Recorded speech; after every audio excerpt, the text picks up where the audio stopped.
Hey book nerds, this is my September wrap up and I'm here to show you the book that I read and what I thought about him. I read The Burning Sky by Sherry Thomas, and this is a really good magical world full of action, but I also like the fact that these two characters didn't like each other as much in the beginning, so they had to develop their relationship, and I think I gave that one a 3. And this one is Twin Maker by Sean Williams. This one I had a little bit of trouble with liking. The world and was established and it was really done well, but I didn't really like the character as much, and I thought that the plot was a little too predictable, so I gave this one a 2.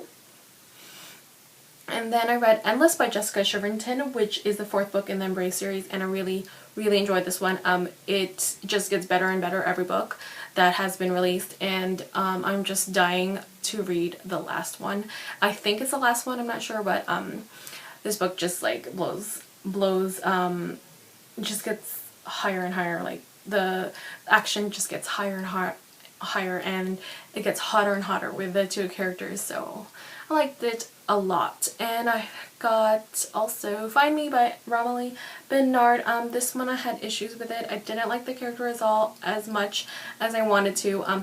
She's a hacker, and I thought that she'd be this amazing, insane, advanced hacker who would, you know, get rid of security breaches and all that stuff or something like that, or she would breach, like, you know, sites that and damage and do a lot of damage, but find that just hacking into Facebook is not a really good hacking experiment. So I thought that her being so superior about her hacking skills, I thought it was really kind of underdeveloped for that. So I hope they change that, because this is the ARC. I think it's coming out though, so I don't know.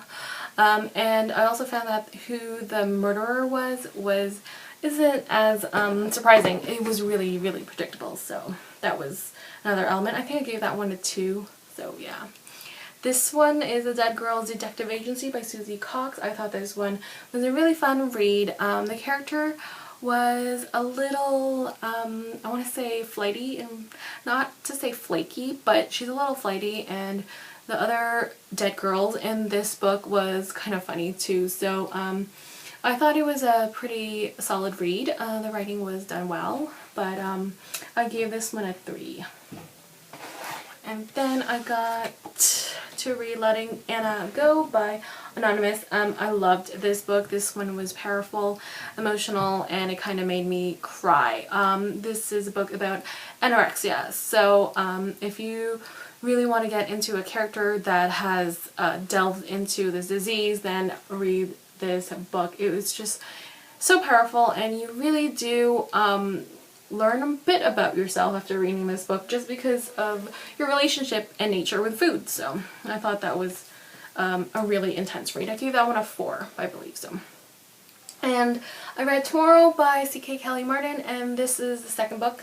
Her other book is Yesterday, and this one has a lot of detailed world building elements, so I really enjoyed that. So she has a lot of backstory. This one wasn't as fun as the first one. I thought there would be more, you know, getting caught by the government in this one, but it wasn't as good as I thought it would end up being, so I'm not even sure if this is an ending. So that one also had trouble you know, wrapping up, so I didn't know if there was another ending. And another book that had me trouble, gave me trouble for the ending, was this one, Undercurrent by Blackwell.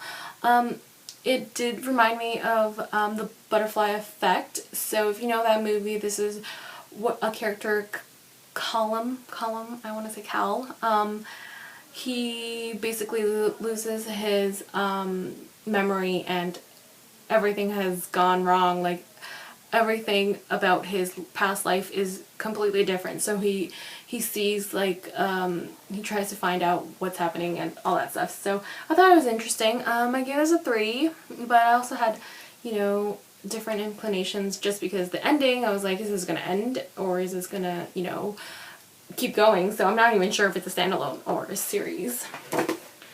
And then I did reread The Mortal Instruments this Mortal Instruments trilogy, so I reread them. City of Bones, City of Ashes, and City of Glass. I realized that my favorite is the City of Glass, just because there's a character in there that is so creepy, I want to say, and he does appear in all the other books, so you know who I'm talking about. He's kind of crazy. I did really like this series, but I did enjoy the Infernal Devices more. I can understand why she wanted to do more books, but I thought it wasn't unnecessary. So I also read An Arc of 9 Days by Fred Hiatt, and this one was a good book about Ethan and Tiana, and they're just friends. They just recently started becoming friends, and Tiana's father disappears, and they go off on halfway across the world to go and find him, and they learn a lot about political aspects about you know, China and their regime of, you know, they want it to be all democracy basically, so that's also why her father gets kidnapped. So I thought it was interesting read. I gave this a 3. And then I read A Level 2 by Lenore Appelhans, and this book I would have thought it was dystopian, but it's not. It is actually about the afterlife and angels who are basically evil. So if you like that kind of stuff, then read this one, but it's more about back and forth of her life back when she was alive. So that is Level 2. I gave that one a 3, I believe. And then I read the Summer I Turned Pretty series. So this is Summer I Turned Pretty. Oops.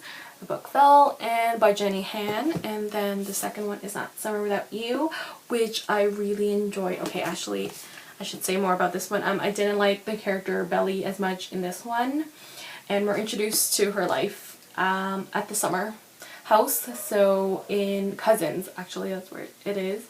So I didn't like this one as much, but it did end up getting better. So It's Not Summer Without You turned a different phrase, like it turned in a different tone, I want to say, just because it's a little darker. Someone dies, and yeah, so it's emotional for that one. And then in the conclusion, this one was my favorite, We'll Always Have Summer.